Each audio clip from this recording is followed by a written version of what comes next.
Hello and welcome to another modelling video. This is Alan from the Mokonomana at YouTube with another event review. The Australian Model Expo. The King's Birthday long weekend, 7th to 9th of June. Sandown Racecourse, Eastern Suburbs, Melbourne. Run by the all-volunteer non-profit Model Expo committee, funded via individual, club and industry donations. It's a passionate run exhibition and competition by and for passionate hobbies, displaying many hundreds of expertly crafted models among many subjects and genres without discrimination by competition competitors and club members in displays. A host of materials have also been accepted over the years, including card, 3D printed, wargaming, cast and plastic modelling, scratch built and wood chips, just to name a few. Not a lot of differences this year compared to previous events over the decades, besides the internal catering being swapped with a food truck, outside in the parking area, and more strict times, vendors, clubs and people displaying allowed in and out of the building due to very recent incidences that occurred. Prices have also gone up from vending to entering the competition and visiting as an attendee. This is the case across all cons events. Through the eyes of an attendee, you would pay for one of the 3 days and enter the main door. Around the hall, you'll be greeted with 5 to 6 islands of tables snaking around, each with clusters of 1 or 2 tables containing a club display or a category to the competition, separated by black tablecloths and the title of the category and sponsor, or whatever theming the club chooses to do. The competition is divided in junior, intermediate and senior, all according to what age you compete, then further broken down into categories. These change quite frequently over the years. It could be as simple as science fiction or figures, but for a subject as popular as aircraft is broken down to various scales, if it's open, allowing for modification and aftermarket parts, or out of the box to allow beginners to have a chance of obtaining a trophy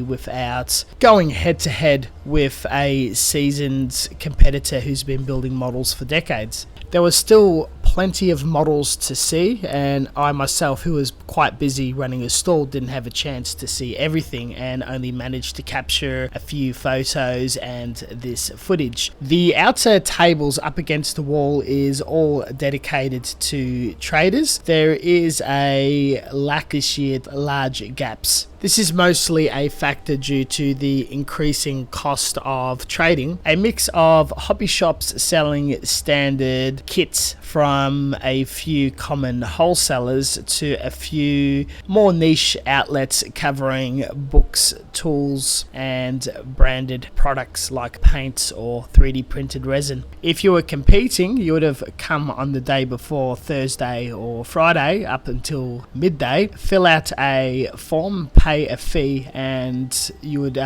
be scrutinized and escorted to a table where you would place and display your model. Entering at least one model would grant you a 3-day access to go any day you want, but you're required to at least drop your model off and then collect it at the end of the show on the Monday. The busiest days are the Saturday and the Monday. Monday also has the swap and sell, which is a different ticketed event and a different room in the venue where small vendors set up tables and sell kits from their personal stash. The Sunday is most quiet. This year was a bit unusual as the very few attendees were quite angry. One of the traders coming to my stall and messing with customers and crushing some of my stock with a stick.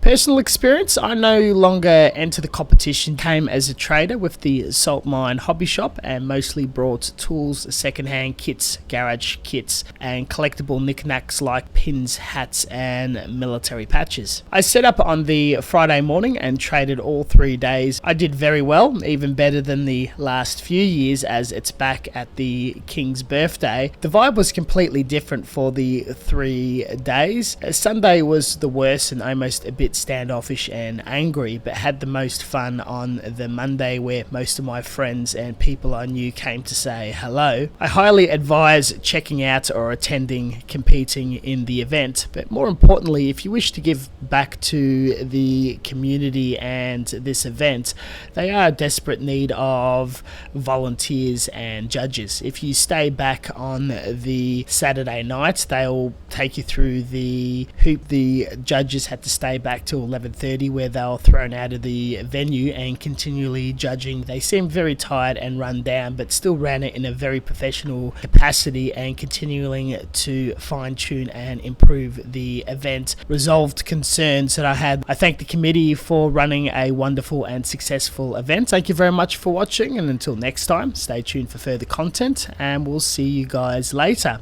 Don't forget to look at the description section down below where we have all the photos. See you later.